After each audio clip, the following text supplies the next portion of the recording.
Look at how cozy that looks.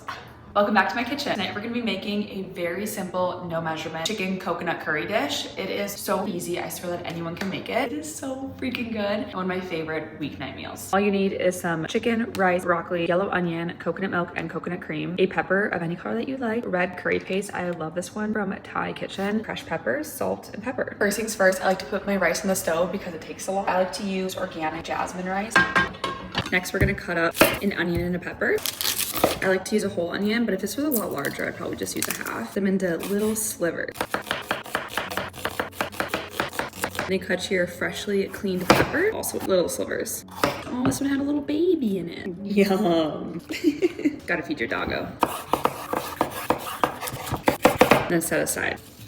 Next, you're gonna cut your chicken. If you have broccoli to cut, then go ahead and cut that before this, but mine's already cut in this little bag. So we're just gonna leave it as is, make it easier. I gotta cut off like half the chicken because it grosses me out, I'm sorry. All right, now that the chicken is halfway gone, I like to cut it in half since these are really big breasts, and then cut into really thin slices. This is so that it cooks more evenly on the pan. Now, you can't have this. You're allergic to chicken.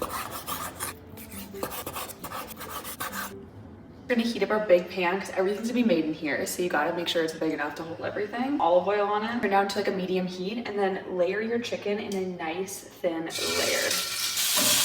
Then make sure you salt and pepper it generously.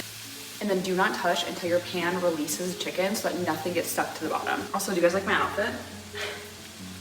My outfit that I wear to work every single day. Tuna on top, comfy on the bottom. You know the chicken is ready to be flipped when it releases from the bottom. And I'm just gonna go ahead and move this around. Now that the chicken's flipped, I wanna add in some onions because I want these to cook the longest. I want them to be the softest. Let it sit for like 2 minutes. Add in your pepper, broccoli. I don't know about you, but I will just rip up the broccoli because I hate it being too big and I don't wanna cut it. So we're gonna add the coconut cream and then I do coconut milk. I use a 13.5 ounce can for both the coconut milk and coconut cream. Really measure with my heart when it comes to the curry. It depends on what curry you're using. You just want to be careful. I'm really used to this, so I'm gonna do like 3-ish tablespoons of it. Do a dash of red pepper, more salt and pepper. You're really gonna want to mix it good. You gotta do a taste test for good measures.